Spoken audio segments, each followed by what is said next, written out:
Hey, everybody. Thanks for joining in today and um, checking in on our weekly trade and tariff briefing. My name is Rich Israelson. I'm the Chief Revenue Officer at World Trade Center, Utah, and I have the pleasure of facilitating today's conversation. If you're here for the first time, let us kind of walk through what we do here. This is a weekly webinar series that's intended to provide you with the latest information about trade and tariffs.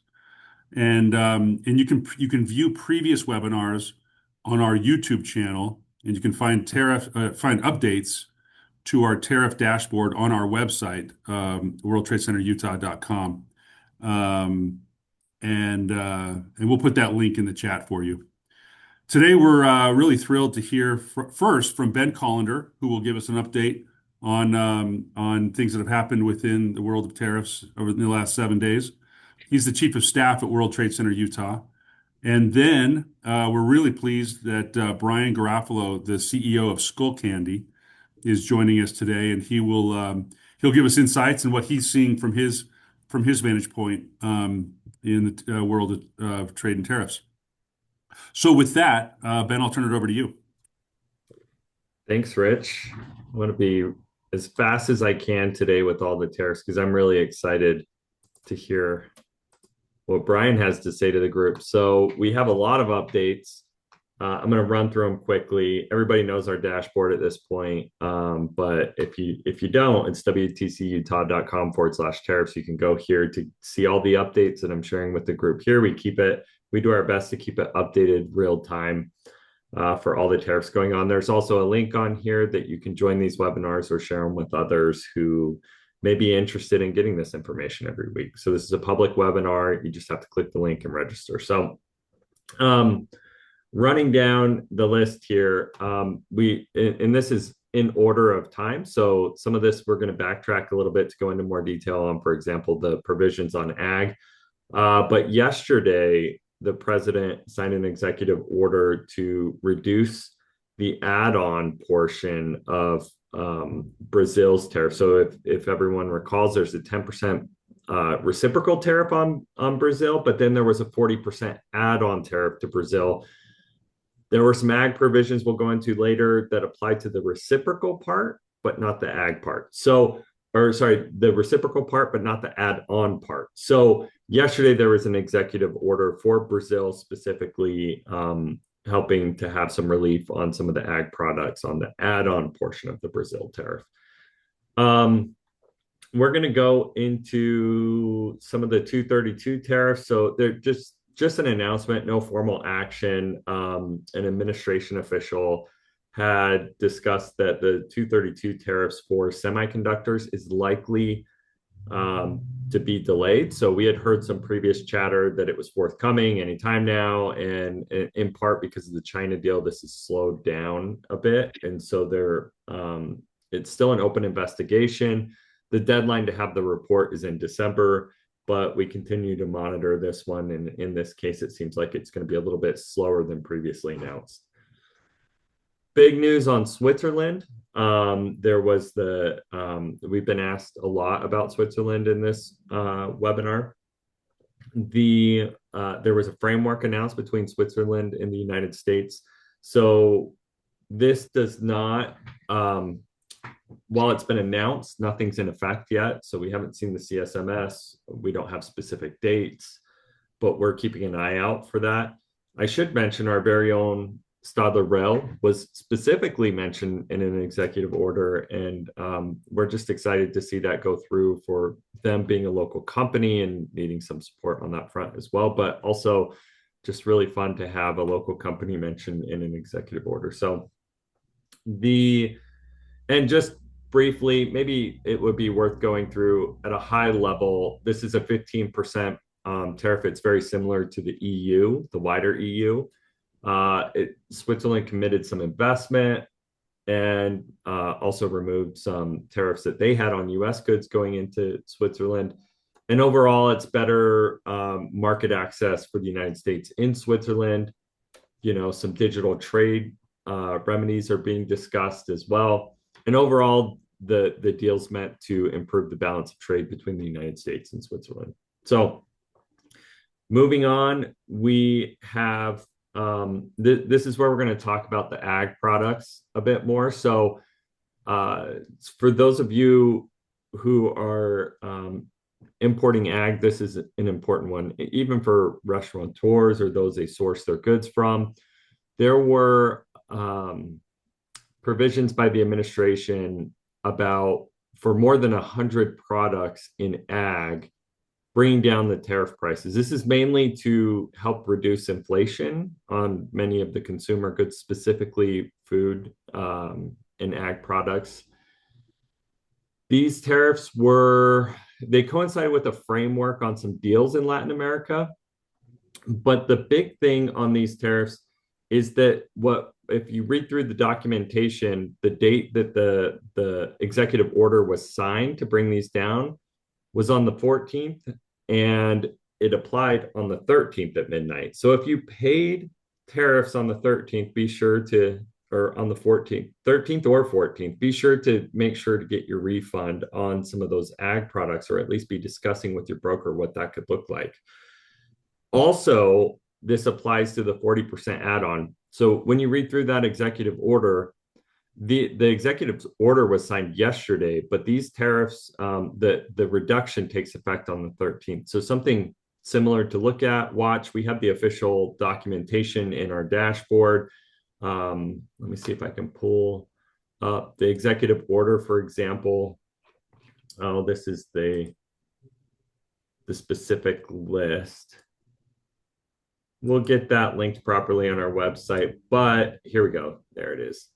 So the date that this is going to be enforced, as you could see, is right here, November 13th, but you could see at the top, this was signed on November 20th. So just something, if we're in the ag community or the importer community of produce, you want to be sure to track that and make sure to look at what you paid and if you should get a refund or not. Just a couple of other quick updates. I stopped sharing my screen, but we're always asked about India. We're tracking India. I would say if you're on the dashboard now, just a quick bonus is if after this webinar is done, you want to click the YouTube link. Our team had a great experience in India, and we're there and took some companies there and had a great news interview about tariffs in India. And so we linked that on the announcement section in India in the updates. So feel free to enjoy that. And with that, oh, I have one more thing before I hand it off to Brian. The poly market. I want to talk about the poly market really quick for the Supreme Court decision. So last week, it started at 48% odds that these tariffs would be legal after the Supreme Court makes their decision, or before they had the discussion, but after they make the decision, ultimately they'll become legal. After the Supreme Court had their oral argument, that fell to 26%. And just yesterday, I was looking at the poly market and it's about 23%. So it's looking, at least in the poly market world, like there's less and less confidence that these tariffs are going to be legal some months from now. But I would always caution, these are just poly market odds. Don't plan your business around it, but something useful to at least keep an eye on and be thinking through. So with that, I'm gonna be quiet. I'm gonna hand it off to Brian. Happy to answer any questions after Brian's presentation. I think we can answer questions collectively. So Brian, off to you. All right, Rich and Ben, thank you so much. I'm going to take everybody through a quick presentation here, and then we'll do some Q&A at the end. Is that being shared? It came up for a split second and then stopped. Let's see. There How we about go. now? Yep. All right. Okay, we'll go ahead and run through this. Oh, we still up? Nope. Now we see your desktop. Oh boy. All right, what's happening? Now we can see it. Okay. Oh, I get what's going on. All right. So basically what we're gonna do here is just run through a little bit about Skullcandy, our unique experience, what we're doing to operate our business within kind of the new rules here, and then a little bit of what we've learned and how we've changed how we operate.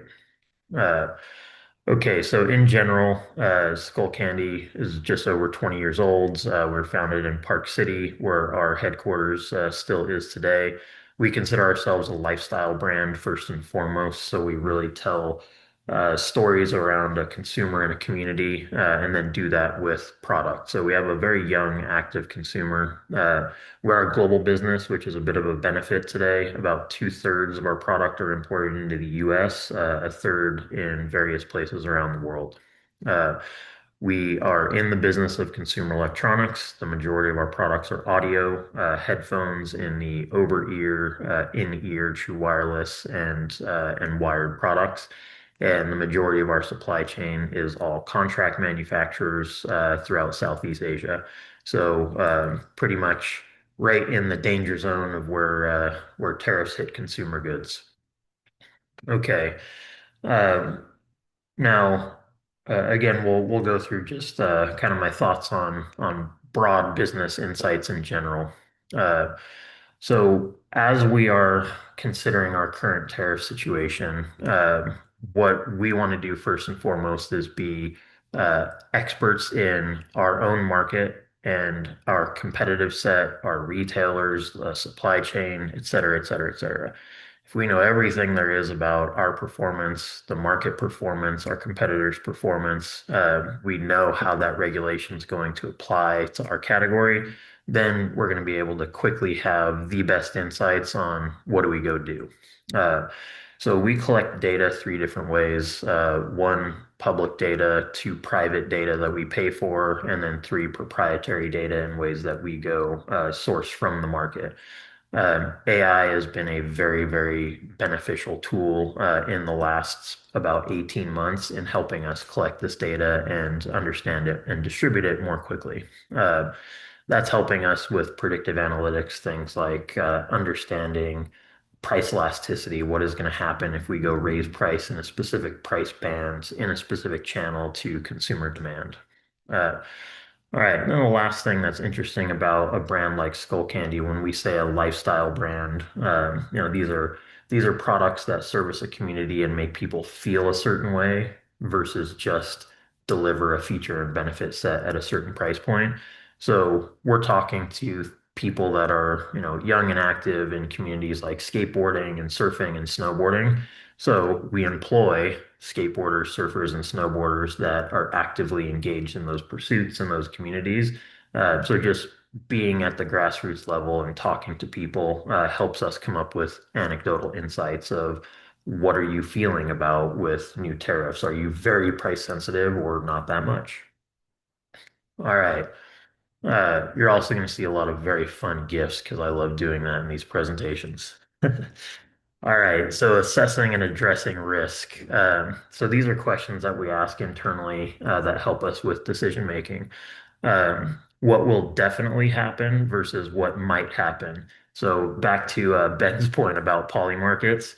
Well, great, those are interesting insights, but that is what might happen. That is not what definitely will happen. So splitting those up in between objective and subjective, and then help us understand what will impact us versus what will impact our competitors. If we know we have a new tariff rate on a specific date that is changing, going up or going down, that will impact us very specifically. So what are we going to do about that? If we think there's a Supreme Court ruling that may or may not happen, we'll do a contingency plan for that, but obviously we won't implement any plans. All right. So that is being proactive versus reactive. Uh, we want to address facts as fast as possible. We want to identify the opportunities, not just the headwinds that are coming to us. And we want to go execute plans as soon as possible. If we know a tariff rate is going to change with a 90-day notice, we don't want to wait 90 days to implement plans. We want to go implement plans today. Uh, Also, anecdotally, knowing that good news travels fast and bad news travels slow, usually our competitive set is going to wait until the last minute possible and be reactive when they get the bad news. Tariffs are going up, it's impacting the cost of our goods. We're going to make cuts to things like headcount, which are very tough decisions to make at the absolute last minute.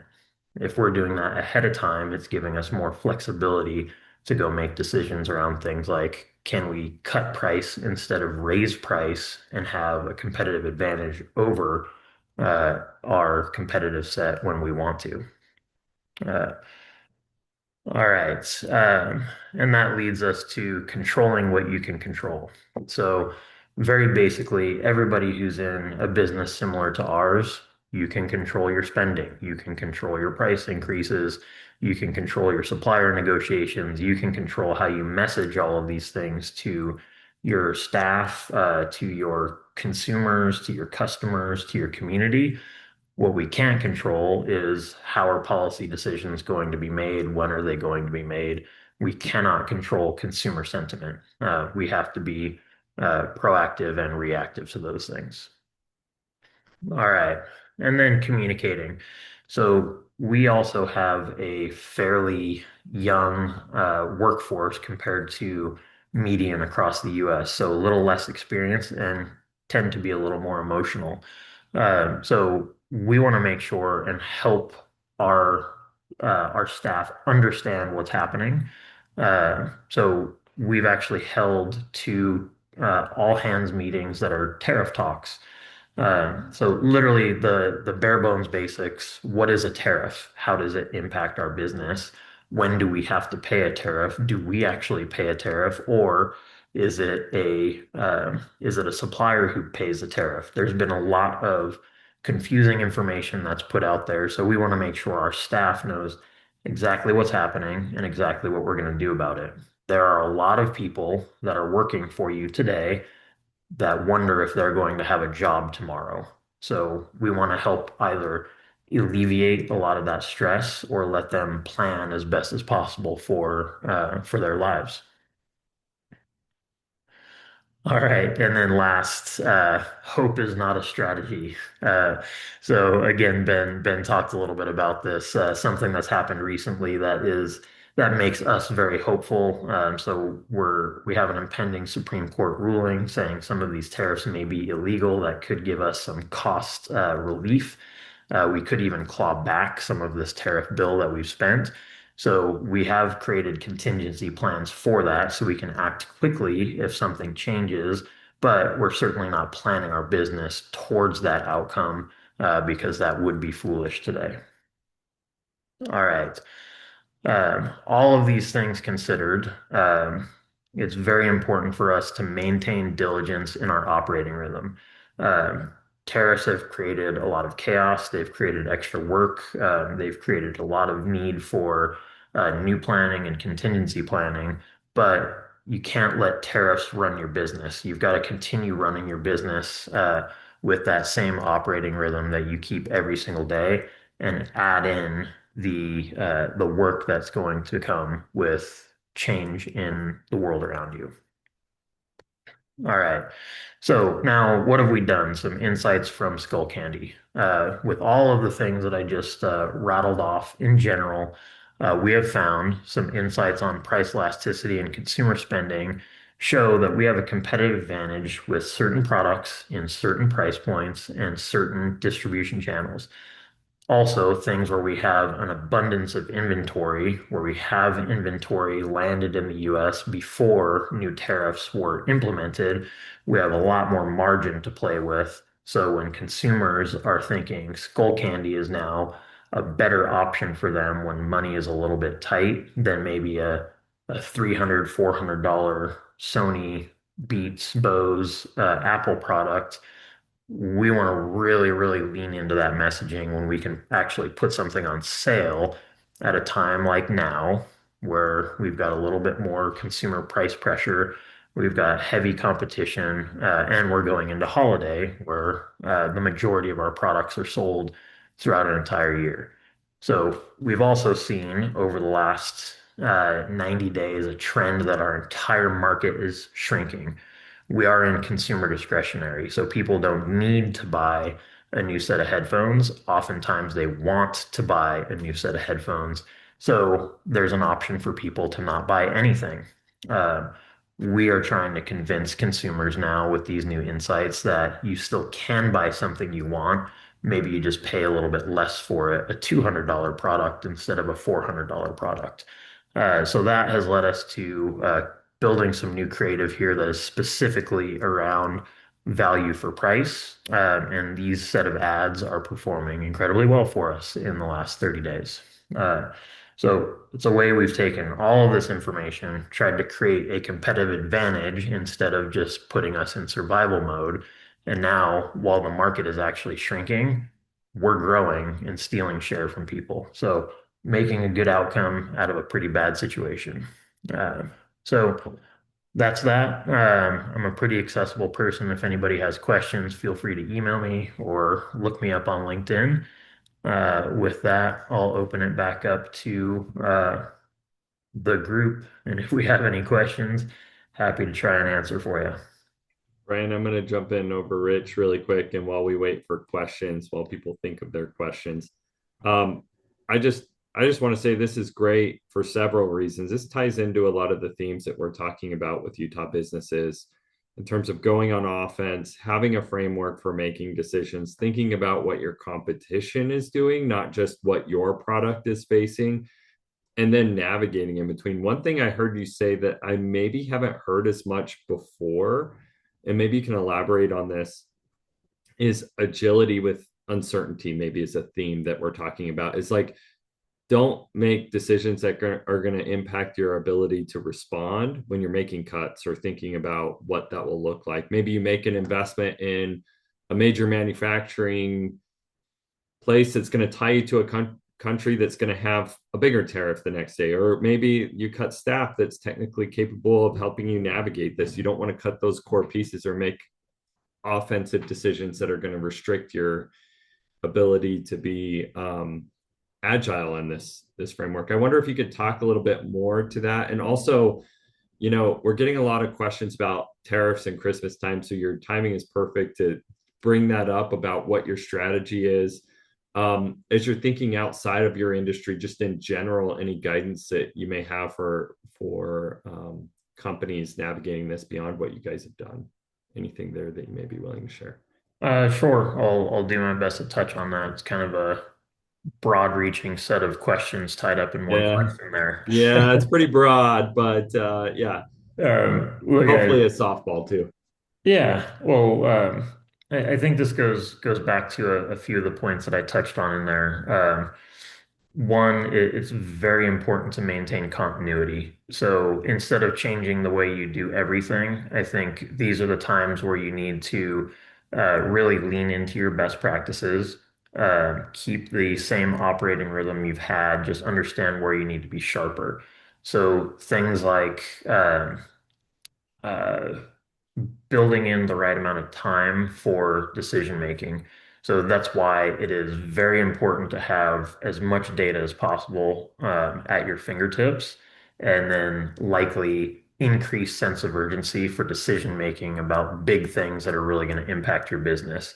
So if you normally would take, 90 days to go build a budget for a future year, maybe you want to do everything you can to shorten that to 45 to help you decide things like we want to lean into investing here instead of here. We maybe do need to reduce some headcount here so we can increase headcount over here, things like that. And using AI, it sounds like, to make some of these complicated decisions as well is something that, 100%. yeah. So we're benefiting significantly from there.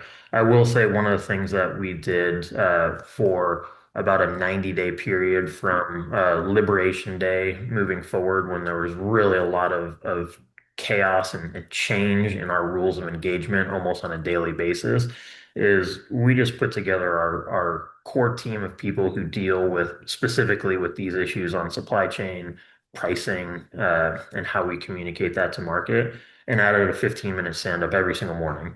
So literally what you're doing for the community today, we're doing that every single day. What happened yesterday, that is going to impact what we're doing today. So it took about 90 days kind of for the world around us to calm down and give us a sense of okay, here are the new rules of engagement that we don't believe are going to still change on a daily, weekly, monthly basis. This should be our new normal going forward. So now we can have more confidence in making a little longer term decision about things like what does our new costs and input basis look like? Where do we need to be with headcount, with OpEx, with pricing, et cetera? That's great. Rich, I see a question in the chat. Are you taking that one? Yeah, yeah. So it's from Derek Pinnock. Have you, Brian, have you had to change suppliers to minimize tariffs? And were you able to maintain quality, if so? Yep. So great question. I think this is unique to our industry and consumer electronics, but I think there's some things that we did incredibly well, and also a little bit of kind of a dirty secret in consumer electronics. So number one, about 6 years ago, majority of our supply chain was or contract manufacturers were based in China. In Trump term one, we essentially saw the writing on the wall and started to exit China at that point.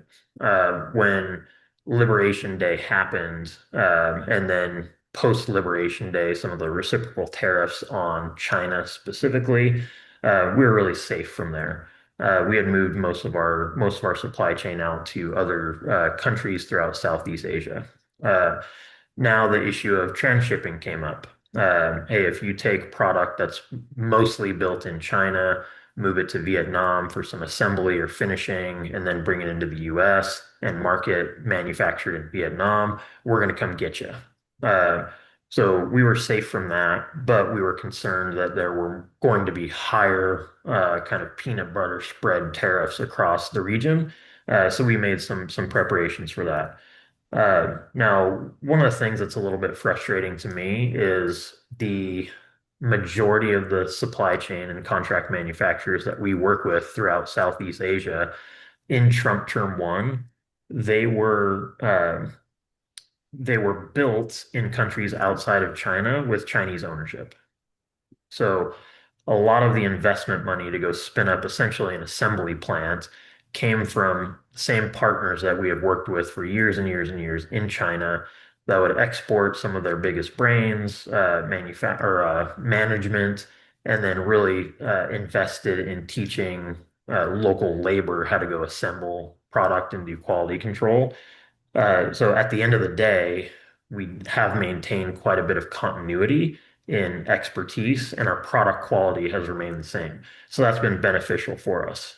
But when you think about big things about, you know, why would a country like the US increase tariffs? Well, maybe you want to protect domestic industry, which we really don't have here for our category. Maybe you want to protect trade secrets, which I'm all for that, but also not a lot of trade secret happening in our product. Uh, it's still going back to China when they have factories that they are building in other countries, and then profits. So we've spent several decades now building a middle class in China with all the manufacturing and increasing labor rates that have happened there. Uh, we're still delivering them profits just through factories in other countries. Hmm. Terrific.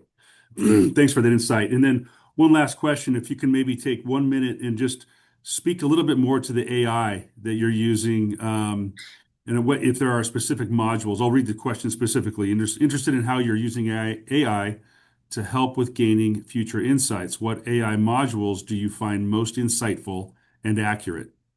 Yep. Yeah, good question. I think there's a couple that I won't share. There's a couple that I will share. One of them I actually saw pop up in this meeting a couple times with people joining Fireflies. So things like recording meeting content, summarizing notes, and creating either to-do lists or helping you organize information that's incoming.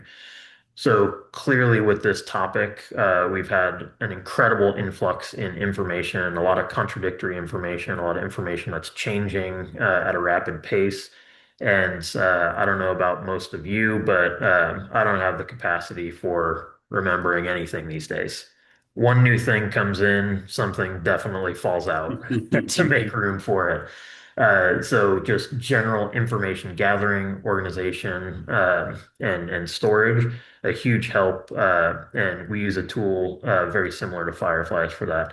Also, when I was talking about gathering information about our industry, our competitors, even our partner retailers that might be helping us understand what's happening with price when we have a competitor in one of our retailers that has a product competing with one of ours, like for like feature benefit, but price changing consistently. So we're using another AI tool that literally gives me a daily report of everything that our entire competitive set all around the world does that day. A new product launch, a price change, a feature update, software updates to existing in-market products, all those types of things. And then what's happening at the point of purchase. How many products have been sold, which products, which price points, where are the changes, who's gaining share, who's losing share. So I'll have a summary in my inbox every morning of here's everything that happened, here's the important stuff that I've showed that I care about, and that helps us with decision making when you have a much shorter timeline to make impactful decisions, specifically when we're talking about holiday. So in general, about 60% of our sales happens in 25% of the year, and that's concentrated around Q4. So you can imagine we have to be very proactive, but also reactive to try and play offense and defense with new decision making in short periods of time. And especially when the rules of engagement change around us between when we've made an initial decision of we're going to sell this product at this price and this retailer 6 months ahead of time. And within that 6 months, those rules of engagement change. We need to go back and update how we go act in the market. Yeah, awesome. Brian, thank you. Really remarkable insights. Thanks for sharing that with us this morning. All the best to you going into this holiday season, and to all the other retailers that are on the call here. As a former retailer, I know exactly the feeling that you're having right now at mid-November. So let's hope for a great season. Thanks, everybody. If you have any questions, of course, always shoot emails to us at World Trade Center, Utah, and we will not be seeing you next Friday, correct, Ben? That's right. We'll all We're be gonna out. We'll take all that be out Friday off for shopping, Thanksgiving. Yeah, shopping our buying favorite local skull Utah candy. retailers. Yeah. But we'll see you 2 weeks from today. All right. Thanks, Brian. Thanks, Thanks, everyone. everybody. All right. Thanks, Ben, Rich, and everybody. Take Okay, care. take care.